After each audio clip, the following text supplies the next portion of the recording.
지극정성으로 홀로 길러낸 손주를 면회하기 위해 멀리서 도시락을 싸온 할머니가 군부대의 규율 때문에 면회를 거부당하지만 이후 포스타 합참의장이 부대 앞으로 나와 할머니 앞에 무릎을 꿇게 되면서 펼쳐지는 이야기입니다. 영상 시청 이전에 구독과 좋아요 부탁드리겠습니다. 저희에게 큰 힘이 됩니다. 2017년 8월에 태양이 채 눈을 뜨기도 전인 새벽 4시. 서울의 한적한 변두리, 낡은 다세대 주택 2층의 작은 방에 희미한 불빛이 새어나왔다. 방 안을 가득 채운 것은 고소한 참기름 냄새와 달큰한 간장 조림 냄새였다. 75의 박술래 여사는 허리가 굽은 지도 오래건만 오늘만큼은 꼿꼿하게 펴고 좁은 부엌을 오가고 있었다. 그녀의 유일한 피부치, 하나뿐인 외손자 이진우 일병을 만나러 가는 날이기 때문이다. 우리 강아지 이거 보면 얼마나 좋아할꼬. 자글자글 소리를 내며 익어가는 갈비찜을 뒤적이던 술래 여사의 입가에 희미한 미소가 걸렸다.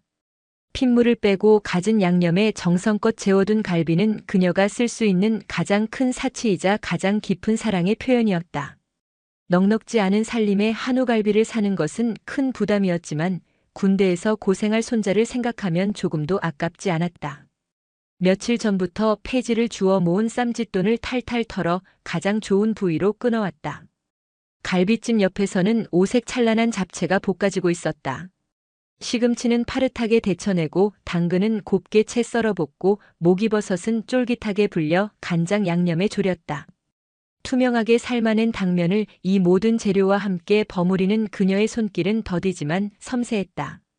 마치 한 폭의 그림을 그리는 화가 같기도 한 땀 한 땀수를 놓는 장인 같기도 했다. 이 모든 것은 오직 진우를 위한 것이었다. 딸을 가슴에 묻은 지 벌써 20해가 넘었다. 불의의 사고로 하나뿐인 딸과 사위를 동시에 잃고 핏덩이 같던 외손자 진우를 떠맡았을 때 술래 여사는 세상을 다 잃은 것만 같았다. 하지만 자신을 보며 방긋 웃는 어린 생명을 외면할 수 없었다. 그날 이후 진우는 그녀의 세상 전부가 되었다. 남의 집 허드렛 일부터 식당 설거지, 건물 청소까지 닥치는 대로 일하며 진우를 키웠다.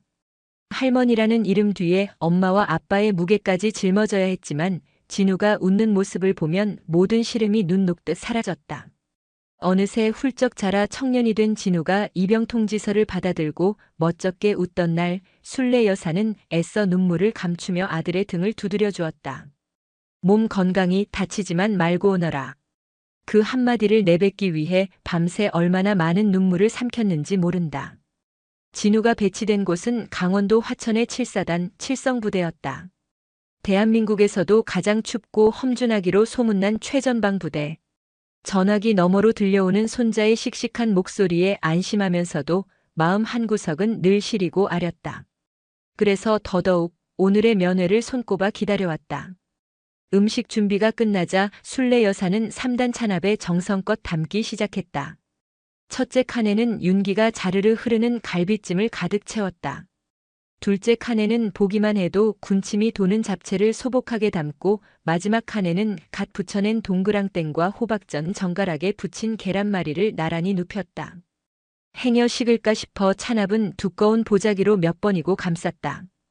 여기에 혹시 몰라 진우가 좋아하는 과자 몇 봉지와 시원한 음료수까지 챙기니 커다란 가방이 금세 묵직해졌다. 아이고 이걸 이 늙은이가 들고 갈 수 있을란가. 혼잣말을 하면서도 그녀의 얼굴에는 기쁨이 가득했다. 시계를 보니 벌써 5시가 다 되어간다. 동서울 터미널에서 화천으로 가는 첫 차를 타려면 서둘러야 했다. 술래 여사는 마지막으로 가스불을 잠갔는지 창문은 닫았는지 꼼꼼히 확인하고는 무거운 가방을 한쪽 어깨에 둘러맸다. 휘청. 가방의 무게에 몸이 잠시 기우뚱했지만 이내 허리를 고추 세우고 조심스럽게 현관문을 나섰다. 아직 어둠이 채 가시지 않은 새벽 골목길은 고요했다. 간간이 신문 배달 오토바이 소리만 들려올 뿐이었다.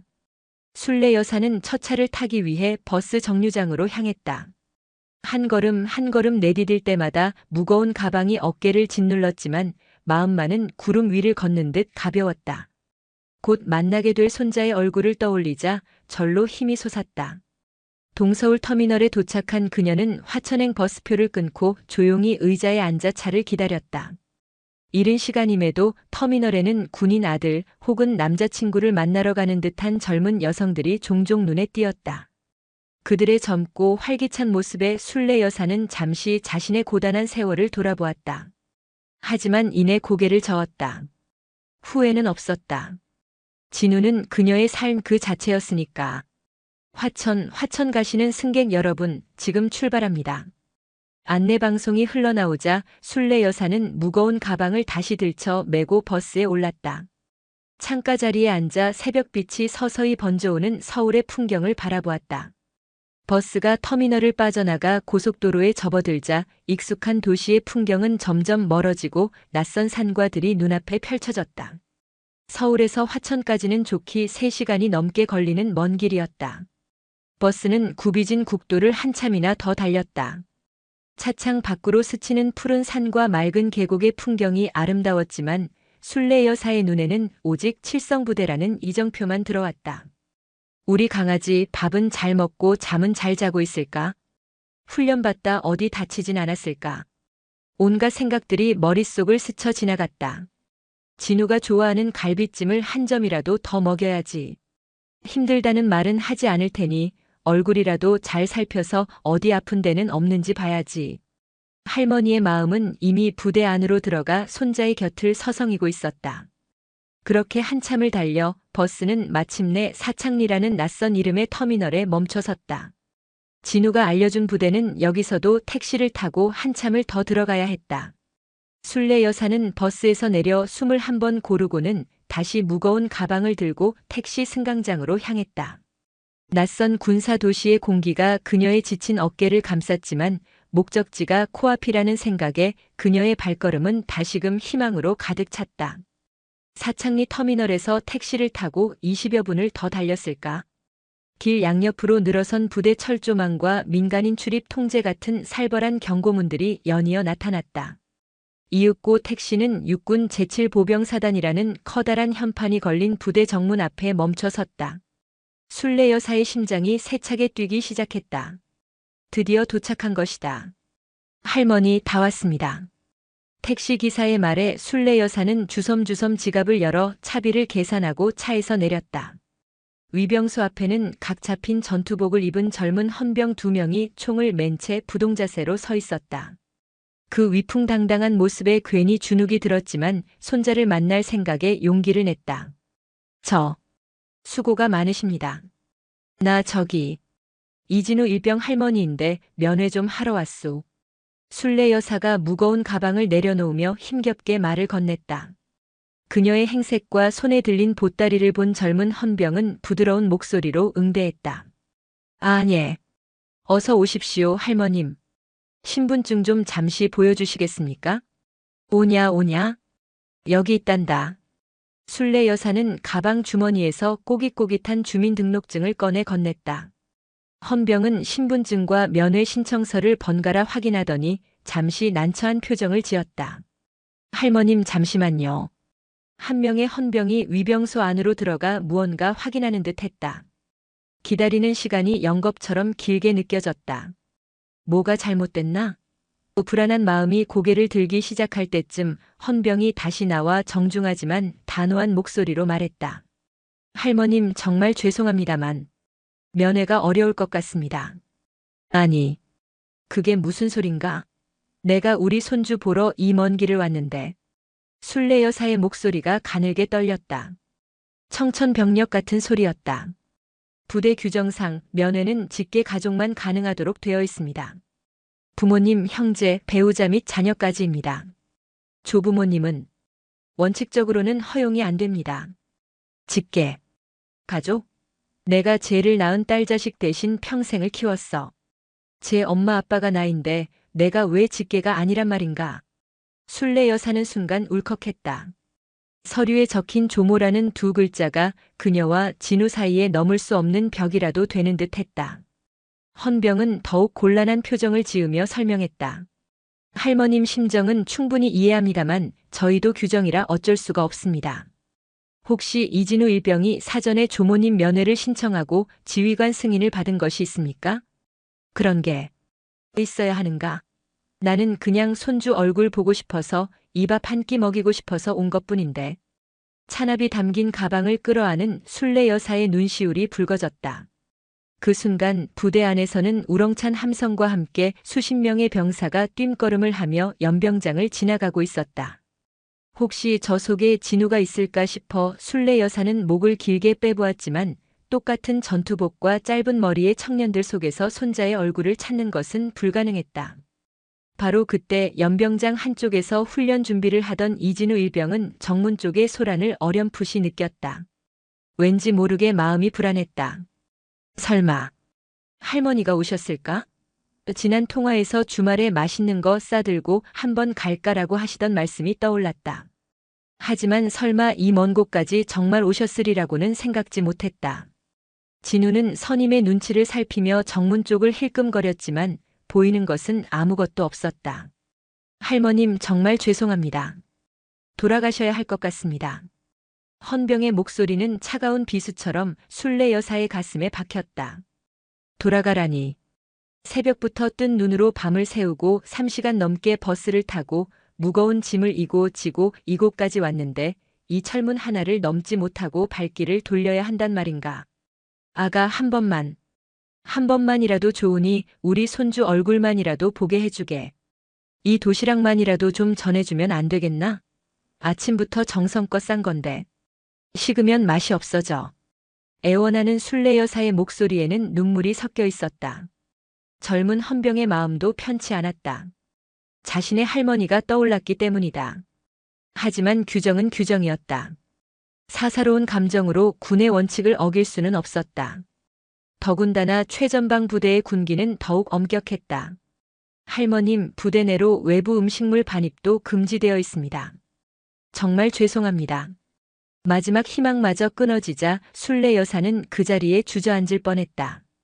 다리에 힘이 풀렸다. 그녀의 눈에 비친 부대 정문은 세상에서 가장 높고 단단한 벽처럼 보였다. 한평생 자신을 지탱해 주었던 가족이라는 이름이 고작 서류 한 장으로 증명되지 않는다는 사실이 기가 막혔다. 그럼 우리 진우 얼굴 나올 때까지만 여기서 기다리면 안 될까? 훈련 끝나고 나오면 볼 수 있지 않을까? 신락 같은 희망을 붙잡고 물었다. 헌병은 잠시 망설이다 말했다. 부대 밖에서 기다리시는 것까지 저희가 막을 수는 없습니다만 언제 나올지는 저희도 알 수 없습니다. 그 말에 순례 여사는 결심했다. 돌아갈 수 없었다. 이대로 돌아가면 평생 한이 될 것 같았다. 그녀는 부대 정문 옆 작은 그늘을 찾아 자리를 잡았다. 묵직한 가방을 내려놓고 그 위에 지친 몸을 기댔다. 뜨거운 8월의 태양이 머리 위로 이글거렸다. 아침 일찍 만든 도시락은 아직 온기가 남아있었지만 순례 여사의 마음은 차갑게 식어가고 있었다. 그녀는 굳게 닫힌 철문 너머 보이지 않는 손자를 그리며 하염없는 기다림을 시작했다. 시간은 더디게 흘렀다. 정오가 가까워지자 8월의 태양은 더욱 기승을 부렸다. 아스팔트에서 피어오르는 지열이 순례 여사의 지친 몸을 짓눌렀다. 작은 나무 그늘도 점점 줄어들어 뜨거운 햇볕을 피할 곳이 마땅치 않았다. 이마에서는 땀이 비오듯 흘러내렸고 새벽부터 굶은 속은 쓰려왔다. 하지만 그녀는 꼼짝도 하지 않았다. 혹시라도 자신이 자리를 비운 사이 진우가 나올까봐 차마 그럴 수 없었다. 품에 꼭 안고 있던 도시락 보따리가 야속했다. 아직 따뜻할 때 손자 입에 넣어주고 싶었던 갈비찜은 이제 차갑게 식었을 것이다. 쫄깃해야 할 잡채의 면은 퉁퉁 불었을지도 모른다. 그럼에도 그녀는 도시락을 놓지 않았다. 그것은 단순한 음식이 아니었다. 그녀의 사랑이자 정성이자 진우를 향한 유일한 마음의 표현이었다. 위병소를 지키는 헌병들은 교대 시간이 되어 다른 병사들로 바뀌었다. 새로 근무를 서게 된 병사들은 그늘에 웅크리고 앉아있는 순례 여사를 보며 안타까운 눈빛을 주고받았지만 누구 하나 선뜻 나서지 못했다. 그저 안타까운 마음으로 그녀를 지켜볼 뿐이었다. 할머니, 물이라도 한 잔 드세요. 보다 못한 한 헌병이 위병소에서 종이컵에 물을 담아 건넸다. 순례 여사는 희미하게 웃으며 고개를 저었다. 괜찮네. 고마워, 젊은이. 목이 타는 듯 했지만 물을 마실 기운조차 없는 듯 했다. 그녀의 시선은 오직 철문 안쪽 아득한 연병장 끝을 향해 있었다. 한편 그 시각 서울 용산 합동참모본부 의장실. 대한민국군 서열 1위 합동참모의장 강민혁 대장은 막힘없는 카리스마로 북한의 최신 도발 동향에 대한 작전 회의를 주관하고 있었다. 그의 눈빛은 날카로웠고 목소리는 단호했다. 책상 위에 놓인 4개의 별은 그가 짊어진 책임의 무게를 상징했다.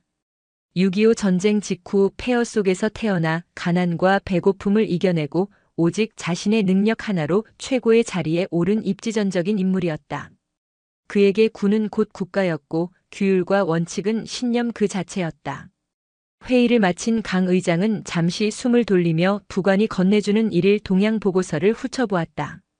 군 관련 기사, 각 부대 특이사항, 심지어 군 관련 인터넷 커뮤니티나 SNS 동향까지 요약된 보고서였다. 그는 사소한 징후 하나도 놓치지 않으려는 듯 꼼꼼하게 서류를 읽어내려갔다. 그러다 그의 시선이 보고서 한 귀퉁이 주요 SNS 동향 항목에 머물렀다. 제목 오늘 저희 부대 앞에서 있었던 일. 마음이 아프네요. 내용 7사단 복무 중인 병사입니다. 오늘 아침 일찍 어떤 할머니 한 분이 손자 면회 왔다가 직계 가족 아니라고 거부당하셨습니다. 손수 싸우신 도시락을 들고 이 더운 날씨에 몇 시간째 부대 앞에서 기다리고 계십니다. 규정은 이해하지만 너무 안타까워서 글 올립니다. 짧은 글이었다. 군에서는 흔히 있을 수 있는 일 그저 작은 해프닝으로 치부하고 넘어갈 수도 있었다. 하지만 강민혁 의장의 눈은 그 글에서 떠나지 않았다. 7사단. 화천. 도시락을 싸온 할머니. 그의 가슴 속 깊은 곳, 수십 년간 굳게 닫아두었던 기억의 창고가 삐걱거리며 열리는 듯한 기분이었다. 그에게도 어머니가 있었다. 6.25 전쟁통의 아버지를 잃고 어린 그를 홀로 키우던 젊은 어머니. 하지만 지독한 가난과 혼란 속에서 그는 시장통에서 그만 어머니의 손을 놓치고 말았다. 고아원으로 보내졌고 그곳에서 악착같이 공부해 육군사관학교에 들어갔다. 그 후로 단 한 번도 어머니를 찾으려는 시도를 하지 않았다. 너무 어릴 때 헤어져 기억도 희미했고 혹시라도 자신의 출신이 앞길에 누가 될까 두려웠기 때문이었다. 그렇게 55년이라는 세월이 흘렀다. 어머니의 이름 박술래 석자와 엷은 미소만큼은 흐릿한 흑백 사진처럼 기억 속에 남아있을 뿐이었다. 의장님, 어디 불편하십니까? 부관이 그의 굳은 표정을 보고 조심스럽게 물었다. 강민혁은 천천히 고개를 저었다. 아니다. 이 글. 7사단에 연락해서 이 할머니 인적 사항 좀 알아봐. 조용하고 신속하게. 예. 아. 예, 알겠습니다. 합참의장이 일개 병사의 SNS 글에 등장한 할머니의 신원을 알아보라고 지시한 것은 극히 이례적인 일이었다. 부관은 의아했지만 곧바로 7사단 지휘통제실에 연락을 취했다. 다시 화천의 7사단 정문 앞. 시간은 오후 2시를 넘어서고 있었다. 순례 여사의 의식은 점점 희미해졌다. 눈앞이 흐려지고 귓가에서는 이명이 울렸다. 품에 안은 도시락 가방이 천근만근처럼 무겁게 느껴졌다. 진우야. 우리 강아지. 얼굴 한 번만 보고 싶은데. 그 생각을 마지막으로 그녀의 몸이 옆으로 스르르 기울었다. 할머니. 할머니 정신 차리세요. 그녀의 이상을 감지한 헌병들이 뛰쳐나왔다. 순례 여사는 아무런 대답 없이 축 늘어져 있었다. 상황의 심각성을 깨달은 위병 소장은 즉시 부대 의무실에 연락하는 동시에 상부에 이 사실을 보고했다. 평범한 면회 거부 해프닝이 이제 부대 정문 앞 민간인 응급 상황으로 번진 것이다. 구급차가 요란한 사이렌 소리를 울리며 달려왔고 순례 여사는 급히 인근 군 병원으로 이송되었다. 그녀가 애지중지 끌어안고 있던 도시락 가방만이 덩그러니 그 자리에 남았다. 같은 시각 용산 합참의장실. 부관이 다급한 표정으로 들어와 보고했다. 의장님, 방금 7사단에서 연락 왔습니다. 말씀하신 할머님께서 부대 정문 앞에서 쓰러지셔서 현재 국군 춘천병원으로 이송 중이라고 합니다. 그리고 신원 확인 결과. 부관은 잠시 말을 멈추고 강민혁의 눈치를 살폈다. 성함이 박술래라고 합니다. 강민혁 대장의 동공과 지진이라도 난 듯 흔들렸다. 심장이 쿵 하고 바닥으로 떨어지는 것 같았다. 수십 년간 애써 외면하고 잊으려 했던 이름. 그의 뇌리 속 흑백 사진 같던 어머니의 얼굴이 총천연색으로 살아나 눈앞을 덮쳤다. 그리고 면회 대상이었던 손자 병사는 모친이 20년 전 사망했고 그 이후로 외할머니인 박술래 여사 슬하에서 자랐다고 합니다. 강민혁의 온몸에서 힘이 빠져나갔다. 자신에게 여동생이 있었다는 말인가? 그리고 그 동생은 이미 이 세상 사람이 아니며 자신의 조카가 지금 저 최전방에서 군 복무를 하고 있다는 말인가? 55년간의 세월이 파노라마처럼 그의 머릿속을 스쳐 지나갔다. 성공을 위해 달려온 시간, 별을 달고 국가를 지킨다는 자부심. 그 모든 것이 한순간에 무너져 내리는 듯 했다. 그는 떨리는 손으로 책상 위에 사성 장군기를 붙잡고 겨우 몸을 지탱했다. 헬기. 당장 뛰어. 춘천으로 간다. 대한민국 군의 심장, 합동참모본부가 한 사람을 위해 움직이기 시작했다.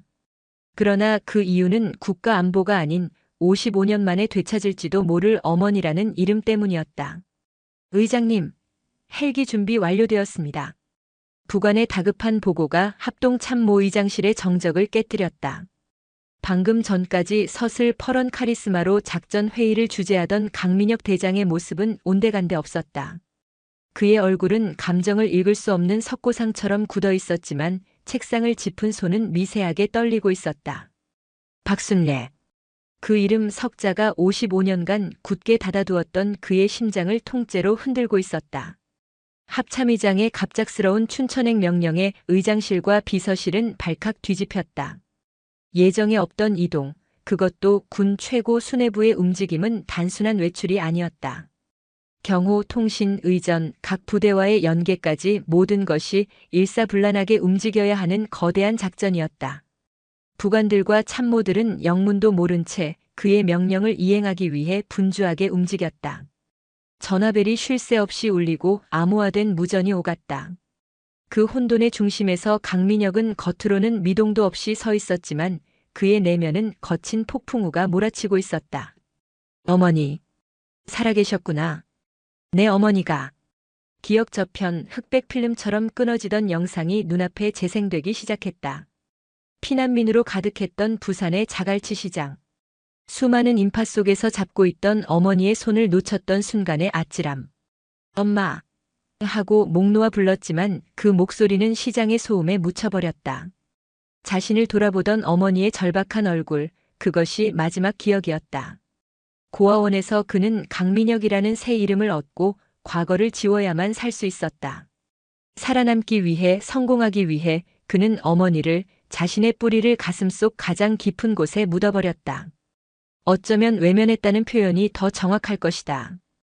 혹여나 가난하고 불우했던 과거가 자신의 앞길을 막을까 두려웠다. 그렇게 앞만 보고 달려왔다. 육사를 수석으로 졸업하고 야전 지휘관으로서 혁혁한 공을 세웠다. 마침내 대한민국 군인이라면 누구나 꿈꾸는 최고의 영예, 4개의 별을 어깨에 달았다. 조국을 지킨다는 신념과 자부심으로 살아왔다. 그런데 그 모든 것이 오늘 무너져 내리고 있었다. 자신이 지키려 했던 조국 안에 단 한 번도 제대로 품어보지 못한 어머니가 고통 속에 신음하고 있었다. 의장님, 출발하셔야 합니다. 부관의 말에 그는 현실로 돌아왔다. 그는 굳은 표정으로 의자에 걸린 장군용 야전 상의를 걸쳤다. 어깨 위에서 묵직하게 빛나는 4개의 별이 오늘따라 부끄럽고 무거웠다. 그가 별을 다는 동안 어머니는 서울의 어느 그늘진 곳에서 폐지를 주우며 자신의 여동생이 남긴 아이 그의 조카를 키우고 계셨다. 자신은 단 한 번도 그 삶의 무게를 나눠들지 못했다. 강민혁은 아무 말 없이 집무실을 나섰다. 복도를 지나는 그의 힘찬 발걸음 소리에 마주치는 모든 장교와 병사들이 걸음을 멈추고 경례를 붙였다. 충성. 우렁찬 외침이 복도를 울렸지만 그의 귀에는 들리지 않았다. 그의 머릿속은 온통 국군 춘천병원으로 향하고 있었다. 용산 국방부 청사 헬리패드. UH-의육식 블랙호크 헬리콥터의 거대한 프로펠러가 굉음을 내며 돌고 있었다. 강풍이 몰아쳐 주변의 나무들을 휘게 만들었다. 강민혁은 성큼성큼 걸어가 헬기에 올랐다. 그의 얼굴에는 여전히 아무런 감정도 드러나지 않았다. 대한민국군 서열 1위 합참의장 강민혁은 그 순간에도 완벽한 군인이었다. 하지만 헬기의 문이 닫히고 서울의 야경이 발 아래로 멀어지는 순간 그는 굳게 다물었던 입술 사이로 나직이 으르렸다. 어머니. 55년 만에 처음으로 입 밖에 내어보는 세상에서 가장 아프고 그리운 그 이름이었다. 지금 그는 합참의장이 아니라 길 잃었던 아들 강민혁이었다. 같은 시각 강원도 화천 7사단 생활관. 이진우 일병의 마음은 까맣게 타들어가고 있었다. 오후 일과가 시작되었지만 그의 손에는 아무것도 잡히지 않았다. 부대 정문에서 할머니 한 분이 쓰러져 구급차에 실려갔다는 소문은 순식간에 부대 전체로 퍼져나갔다. 동기들은 웬 할머니래? 하며 가볍게 수군거렸지만 진우는 직감적으로 알 수 있었다. 그분이 자신의 할머니라는 것을. 할머니. 제발. 아무 일도 없어야 해. 가슴이 철렁 내려앉았다. 새벽부터 먼 길을 오셨을 할머니의 모습이 눈앞에 어른거렸다. 허리가 좋지 않아 오래 걷지도 못하시는 분이 그 무거운 도시락 가방을 들고 자신의 면회가 거부당했을 때 할머니의 심정은 어땠을까? 상상만으로도 숨이 턱 막혔다. 이진우 일병. 정신 안 차리나? 총기 수입하는데 어딜 보고 있어? 분대장의 불호령이 떨어졌다. 진우는 화들짝 놀라며 고개를 숙였다. 죄송합니다. 빠져가지고. 요즘 군대 좋아졌다고 아주 편해졌지? 내 할 일이나 똑바로 해. 억울했지만 아무 말도 할 수 없었다. 그저 묵묵히 총기를 분해하고 기름칠을 할 뿐이었다. 그는 지금 당장이라도 부대를 뛰쳐나가 할머니가 계신 곳으로 달려가고 싶었다. 하지만 그는 그럴 수 없는 일개 병사였다. 허락 없이는 전화 한 통 마음대로 할 수 없고 부대 밖으로는 한 걸음도 나갈 수 없었다. 철조망으로 둘러싸인 이 거대한 공간 안에서 그는 완벽하게 무력했다. 어떻게든 알아봐야 해. 진우는 총기 수입을 마친 후 잠시 짬을 내 행정반으로 달려갔다. 행정보급관에게 사정을 설명하고 할머니의 안부를 물어보고 싶었다. 충성. 일병 이진우. 행정보급관님께 보고드릴 말씀이 있습니다. 뭔데 그래? 컴퓨터 앞에서 서류 작업을 하던 행정보급관이 귀찮다는 듯이 쳐다봤다. 아까 부대 앞에서 쓰러지신 할머니가 혹시 제 할머니이신 것 같아서 어떻게 되셨는지. 아, 그 할머니? 상부에서 다 알아서 조치하고 있으니 넌 신경 꺼. 부대 내에서 쓸데없는 소문 퍼뜨리지 말고 내 임무나 충실히 해. 알았나? 하지만은 무슨. 돌아가 봐. 단호한 대답에 진우는 더 이상 아무 말도 못하고 돌아서야 했다. 상부에서 조치 중이라는 말이 희망인지 절망인지 알 수 없었다. 답답한 마음에 가슴을 몇 번이고 쳤다. 창밖으로 보이는 푸른 하늘이 원망스러웠다. 그 순간 진우가 그토록 원망하던 하늘 위로 검은 점 하나가 빠르게 지나가고 있었다. 합참의장 강민혁이 탑승한 블랙호크 헬기였다. 헬기 안에서 강민혁은 부관에게 건네받은 이진우 일병 신상 명세서를 읽고 있었다. 이름 이진우 계급 일병 가족관계 조모 박순례. 특이사항 20년 전 부모 교통사고로 사망, 이후 조모와 단둘이 생활. 모범적인 학교 생활과 성실한 복무 태도로 선임 및 동기들의 신임이 두터움. 한 줄 한 줄 읽어 내려갈 때마다 강민혁의 심장은 무겁게 가라앉았다. 자신도 몰랐던 여동생의 흔적. 그리고 그 여동생이 남긴 혈육.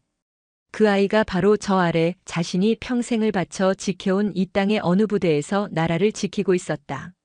그리고 그 아이를 홀로 키워낸 어머니는 지금 병상에 누워있다. 기막힌 운명의 장난이었다. 국군 춘천병원과 연결되었습니까? 예, 의장님. 병원장 준장이 직접 대기 중이며 최고의 의료진을 구성해 진료 중이라고 합니다. 현재 환자분은 의식은 없으시나 다행히 생명에는 지장이 없는 상태라고 합니다. 과로와 탈진, 일사병 증세가 겹친 것 같다고. 부관의 보고에 강민혁은 잠시 눈을 감았다. 생명에 지장이 없다는 말에 안도의 한숨을 내쉬면서도 어머니가 겪었을 고통을 생각하니 가슴이 미어졌다. 헬기는 어느덧 속도를 줄이며 춘천 시내 상공으로 접어들었다. 저 멀리 병원 옥상에 헬리패드가 보였다. 땅 위에 진우는 속절없이 시간을 보내며 애를 태우고 있었고, 하늘 위에 강민혁은 자신의 모든 권한을 동원해 시간을 거슬러 올라가고 있었다. 서로의 존재도 모르는 외삼촌과 조카는 박술래라는 한 여인을 중심으로 보이지 않는 끈에 이끌려 운명의 교차점을 향해 다가가고 있었다. 우웅우. 블랙호크 헬기가 지축을 울리는 굉음과 함께 국군 춘천병원 옥상 헬리패드에 사뿐히 내려앉았다. 헬기의 문이 열리자마자 강민혁 대장은 매서운 눈빛으로 밖으로 나섰다. 헬기 바람에 그의 야전 상의가 펄럭였다. 옥상에는 병원장인 장성준장을 필두로 주요 간부들이 일렬로 도열하여 그를 기다리고 있었다. 충성. 의장님 기다리고 있었습니다. 병원장이 우렁차게 경례를 외쳤다. 그러나 강민혁은 그들의 경례를 받는 둥 마는 둥 하며 곧바로 물었다. 환자는 어디 있나? 그의 목소리에는 평소의 위험 대신 애써 억누른 다급함이 묻어 있었다. 병원장은 당황한 기색을 감추며 앞장섰다. 이쪽입니다. VIP 병실에 모셨습니다. 강민혁은 병원장과 수행원들을 거의 밀치다시피 하며 빠른 걸음으로 병실로 향했다. 삐걱거리는 병원 복도를 지나는 그의 군화 소리가 유난히 크게 울렸다. 그 한 걸음 한 걸음이 마치 55년이라는 아득한 세월을 건너는 것처럼 느껴졌다. 마침내 1인 특실이라는 팻말이 붙은 병실 문 앞에 섰다. 그는 잠시 문고리를 잡은 채 심호흡을 했다. 이 문을 열면 그의 잃어버린 반평생이 그 안에 있을 것이다. 떨리는 손으로 문을 열고 안으로 들어섰다. 싸늘한 소독약 냄새가 코를 찔렀다. 창백한 병실 침대 위에 한 노인이 너무나도 작고 연약한 모습으로 누워 있었다. 하얗게 센 머리카락, 깊게 팬 주름, 거칠고 마디 굵은 손. 링거 바늘이 꽂힌 팔이 앙상했다. 하지만 그 얼굴 어디엔가 그의 기억 속에 희미하게 남아있던 젊은 어머니의 모습이 아지랑이처럼 피어올랐다. 강민혁은 수행원들에게 손짓으로 나가라는 신호를 보냈다. 병실에는 그와 어머니 단둘만이 남았다. 그는 천천히 침대 셔틀 다가갔다. 침대 옆 작은 협탁 위에는 낡고 커다란 보따리가 놓여 있었다. 화천에서부터 여기까지 실려온 식어버린 사랑이 담긴 도시락이었다. 강민혁은 차마 그 보따리를 볼 수가 없어 고개를 돌렸다. 그는 잠든 어머니의 얼굴을 가만히 내려다보았다.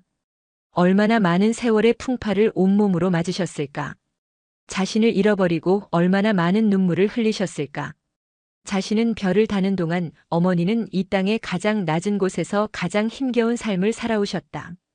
죄책감과 회한이 파도처럼 밀려와 그의 목을 조였다. 어머니. 나직하고 잠긴 목소리가 터져나왔다. 그 부름에 순례 여사의 속눈썹이 가늘게 파르르 떨렸다. 그녀는 천천히 눈을 떴다. 흐릿한 시야 속으로 별이 4개나 달린 군복을 입은 낯선 사내가 보였다. 너무나 높고 멀어 보이는 사람이었다. 누구신지. 군인 양반. 우리 진우. 우리 손주한테 무슨 일이라도. 그녀의 첫마디는 역시 손자 걱정이었다. 강민혁은 더 이상 참을 수 없었다. 그는 쓰고 있던 장군 모자를 벗어 협탁 위에 내려놓았다. 그리고 어머니의 거친 손을 두 손으로 조심스럽게 감싸쥐었다. 그의 눈에서 뜨거운 눈물이 툭 하고 떨어져 어머니의 손등 위로 번졌다. 어머니. 저예요. 저라고요. 민혁이. 강민혁이에요, 어머니. 제가. 어머니 아들입니다. 순간 순례 여사의 눈이 믿을 수 없다는 듯 크게 뜨였다. 그녀는 눈앞의 중년 남성을 샅샅이 훑어보았다. 굳게 담은 입술, 강직해 보이는 눈매. 희미한 기억 속 시장통에서 잃어버린 어린 아들의 얼굴과 눈앞의 내성 장군의 얼굴이 겹쳐졌다. 시간이 멈춘 듯 했다. 혁이. 우리 아들. 그녀의 입술이 파르르 떨리며 아들의 이름을 불렀다. 그것은 질문이 아니었다. 55년간 가슴에 묻어두고 차마 꺼내지 못했던 피 맺힌 절규에 가까운 확인이었다. 예, 어머니. 제가 너무 늦었습니다. 죄송합니다. 죄송합니다, 어머니. 강민혁은 결국 무너져 내렸다. 대한민국 최고의 지휘관은 온데간데 없었다. 그는 어린아이처럼 어머니의 손을 붙잡고 오열했다. 순례 여사의 메마른 눈에서도 본물 터진 듯 눈물이 흘러내렸다. 그녀는 떨리는 손을 뻗어 아들의 얼굴을, 굵은 주름이 진 눈가를 어루만졌다. 살아 있었구나. 내 아들. 살아 있었어. 병실 안은 두 사람의 울음소리로 가득 찼다. 55년의 세월, 그 기나긴 그리움과 원망, 아픔과 회한이 뜨거운 눈물이 되어 서로의 상처를 씻어내리고 있었다. 협탁 위에 놓인 차가운 도시락만이 이 기적 같은 재회를 가능하게 한 어머니의 변치 않는 사랑을 묵묵히 증명하고 있었다. 한바탕 눈물의 재회가 끝나고 병실에는 애틋하고 고요한 평화가 찾아왔다. 강민혁은 어머니의 손을 놓지 않은 채 55년의 세월이 새겨진 주름진 얼굴을 하염없이 바라보았다. 박순례 여사는 아들의 손을 맞잡고 안정을 되찾자 문득 정신이 번쩍 들었다. 아이고, 내 정신 좀 봐. 우리 진우. 우리 강아지는 어떡하고. 걔는 지금 부대에서 아무것도 모르고 있을 텐데. 아들을 찾은 기쁨도 잠시, 그녀의 마음은 다시 화천의 부대에 묶여있는 손자에게로 향했다. 그 말에 강민혁의 눈빛이 다시금 굳건해졌다. 그는 이제 그저 잃어버렸던 아들이 아니었다. 그는 이 땅에 유일하게 남은 여동생의 혈육, 자신의 조카를 책임져야 할 외삼촌이었다. 걱정 마십시오, 어머니. 제가 바로 데려오겠습니다. 강민혁은 자리에서 일어나 병실 밖으로 나갔다. 그를 대기하고 있던 부관에게 단호하고 나직한 목소리로 명령을 내렸다. 그의 목소리에는 사사로운 감정이 아닌 군 최고 지휘관의 무게가 실려 있었다. 지금 즉시 제2군단장에게 직통으로 연결해. 내가 직접 통화하겠다. 부관의 얼굴에 긴장감이 흘렀다. 합참의장이 군단 장중장에게 직접 전화를 거는 것은 전시에 준하는 긴급 상황이 아니고서는 거의 없는 일이었다. 몇 분 후 암호화된 통신망을 통해 이군단장과의 연결이 이루어졌다. 나 합참의장이다. 지금부터 내 말 잘 듣도록. 귀관이 지휘하는 7사단의 이진우 일병이 복무 중일 것이다. 내가 지금 그 병사를 데리러 직접 가겠다. 사단 본부에서 대기시키도록. 보안에 각별히 유의하고 어떤 소문도 새어나가지 않게 하라. 이상. 용건만 간단히 전한 강민혁은 전화를 끊었다. 군단장은 전화기 저편에서 아마 심장이 철렁했을 것이다. 합참의장이 최전방 사단에 예고도 없이 방문하여 일개 병사 하나를 직접 데려가겠다는 초유의 사태. 그 이유를 알 길이 없는 군단장과 7사단장은 그저 명령에 따를 수밖에 없었다. 국군 춘천병원에서 화천의 7사단 본부까지 검은색 합참의장 지휘 차량이 도로를 질주했다. 길을 막는 것은 아무것도 없었다. 주요 도로의 헌병들은 이미 연락을 받고 모든 신호를 통제하며 길을 열었다. 한편 7사단은 그야말로 비상사태였다. 사단장 소장부터 참모 전원이 사단 본부 연병장에 도열하여 언제 도착할지 모르는 합참의장을 초조하게 기다리고 있었다. 그 같은 시각 이진우 일병은 갑작스러운 호출에 어리둥절한 채 행정반에 대기하고 있었다. 어급 전투복으로 갈아입고 당장 사단 본부로 이동하라는 중대장의 명령에 그는 자신이 큰 사고라도 친 것은 아닌지 심장이 내려앉는 기분이었다. 내가 뭘 잘못했지? 할머니 때문에 부대에 무슨 피해라도 간 건가? 온갖 불안한 생각이 그의 머릿속을 헤집었다.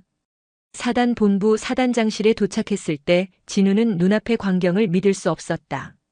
자신의 직속 상관인 사단장은 물론 처음 보는 높으신 분들이 가득한 방 한가운데에 TV에서나 보던 대한민국 합동참모의장 강민혁 대장이 서 있었다. 진우는 그 자리에서 얼어붙었다. 강민혁은 떨고 있는 진우를 향해 천천히 다가갔다. 다른 장성들을 향해 다들 나가보라는 눈짓을 보냈다.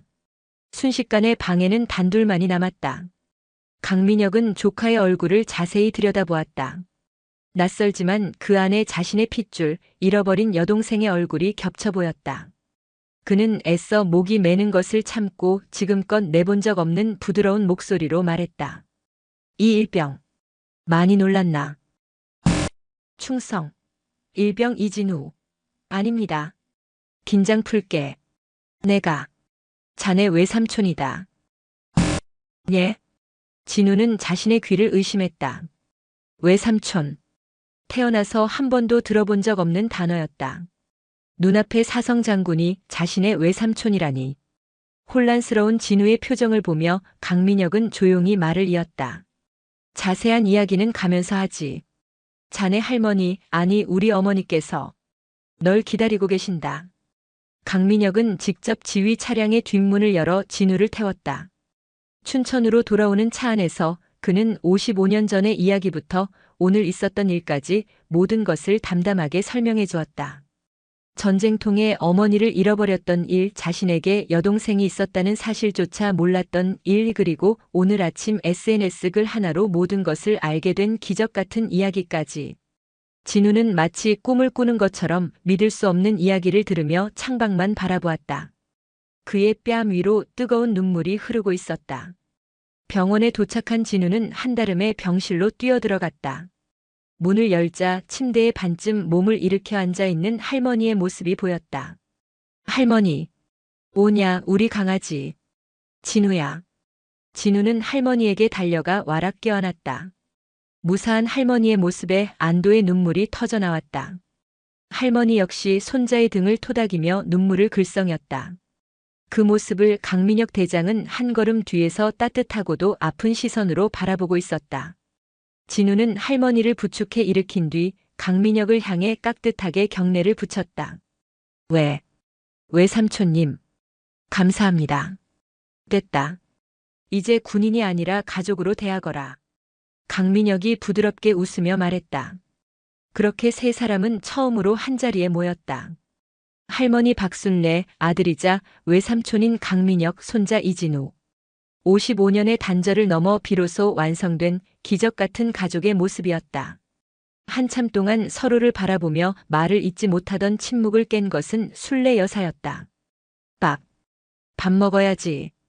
우리 강아지 아무것도 못 먹었을 텐데. 의장. 아니 아들도. 그녀는 협탁 위에 놓인 도시락 보따리를 가리켰다. 진우가 보따리를 풀어 3단 찬압을 열었다.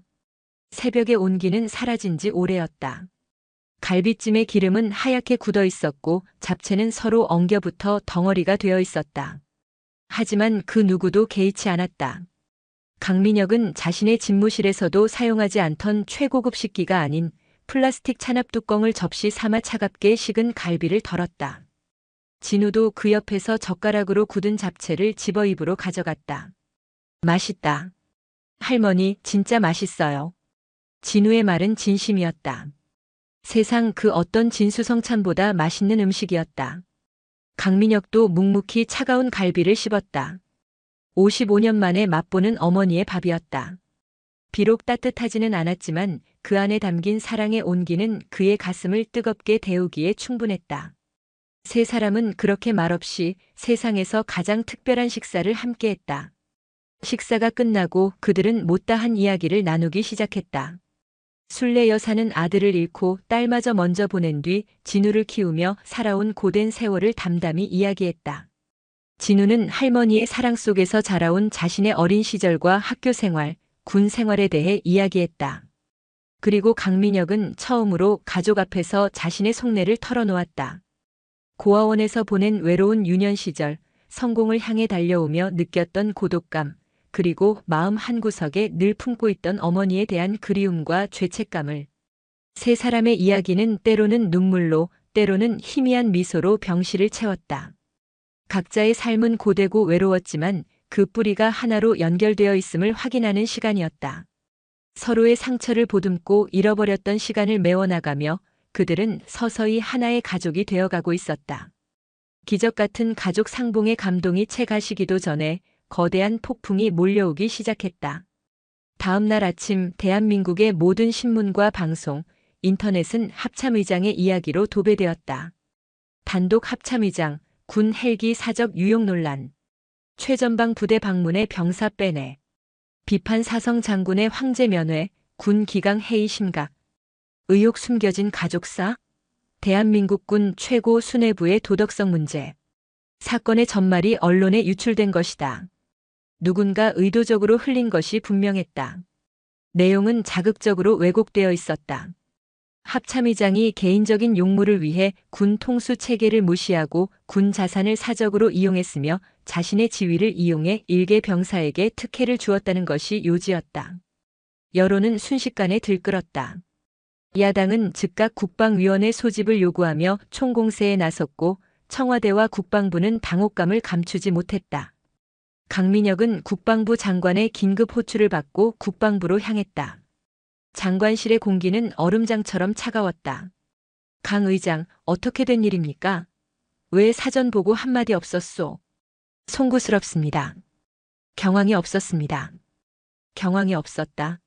지금 의장 한 사람 때문에 군 전체가 흔들리고 있소. 일단 대국민 사과 발표하고 근신하며 여론이 잠잠해지길 기다리는 수밖에. 장관은 사태를 조용히 수습하길 원했다. 군의 명예와 안정을 위해서였다. 강민혁의 부관들과 참모들 역시 고개를 숙인 채 침묵을 권했다. 그의 편은 아무도 없는 듯했다. 일생을 바쳐 쌓아 올린 명예와 경력이 한순간에 무너질 위기였다. 합참의장실로 돌아온 강민혁은 깊은 고뇌에 빠졌다. 장관의 말대로 조용히 사과하고 엎드리면 시간이 지나면 이 일은 잊힐 것이다. 그의 지위도 명예도 지킬 수 있을지 모른다. 하지만 그의 뇌리에서는 어머니가 부대 철문 앞에서 하염없이 기다리던 모습과 차갑게 식어버린 도시락이 떠나지 않았다.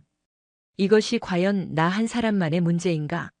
가족의 형태가 다양해진 이 시대에 직계 가족이라는 낡은 서류의 잣대로 천륜을 막아서는 이 비정한 규정. 자신과 같은 아픔을 겪을지 모를 수많은 이름 없는 병사들과 그 가족들. 그들의 얼굴이 떠올랐다. 그는 결심했다. 숨거나 피하지 않겠다.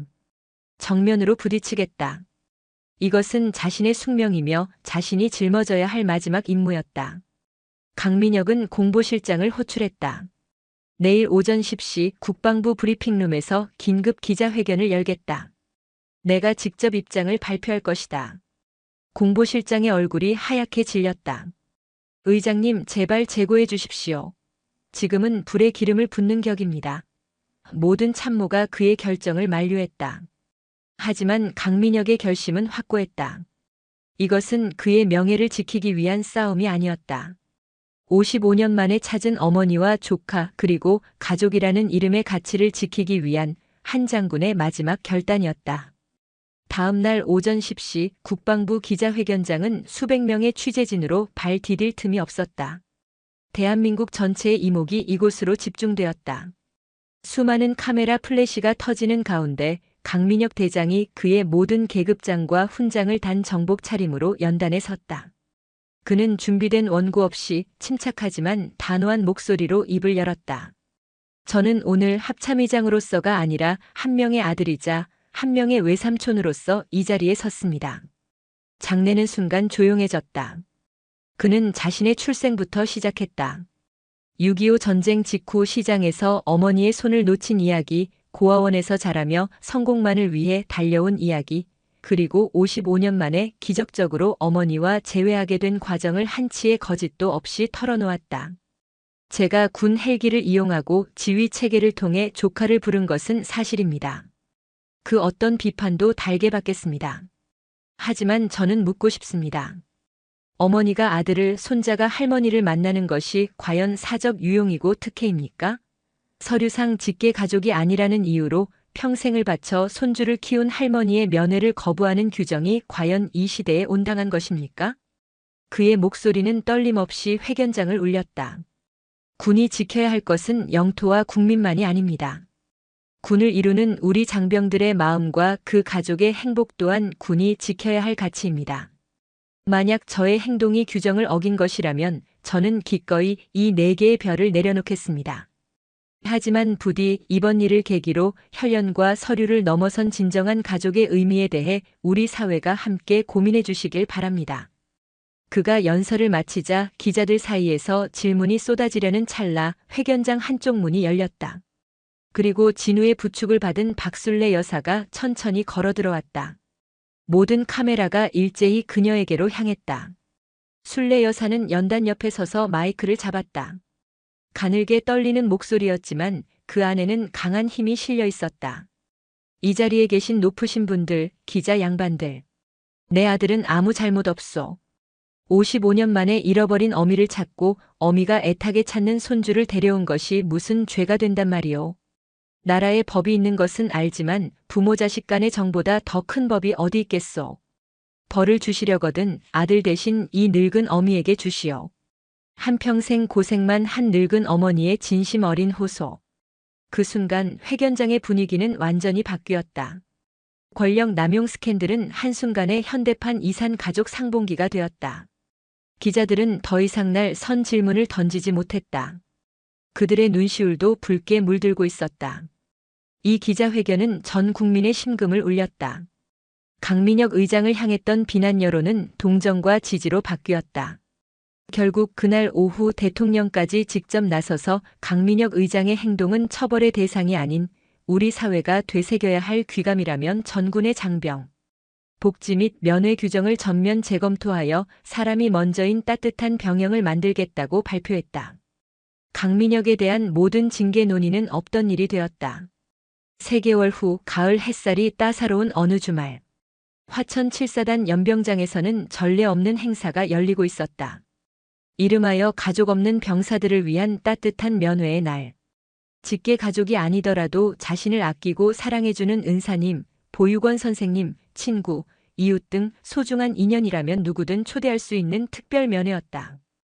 연병장 한쪽 박순례 여사는 환하게 웃으며 손수 싸온 도시락을 펼치고 있었다. 그 앞에는 이제 제법 군인다운 늠름함이 묻어나는 이진우 일병과 군복이 아닌 평상복 차림으로 온화한 미소를 짓고 있는 강민혁이 앉아 있었다.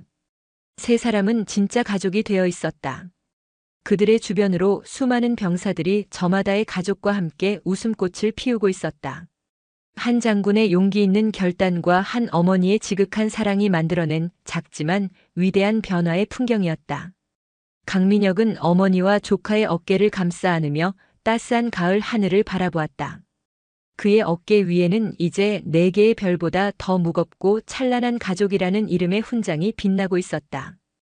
오늘도 시청해 주셔서 감사합니다. 영상이 즐거우셨다면 구독과 좋아요 부탁드리겠습니다.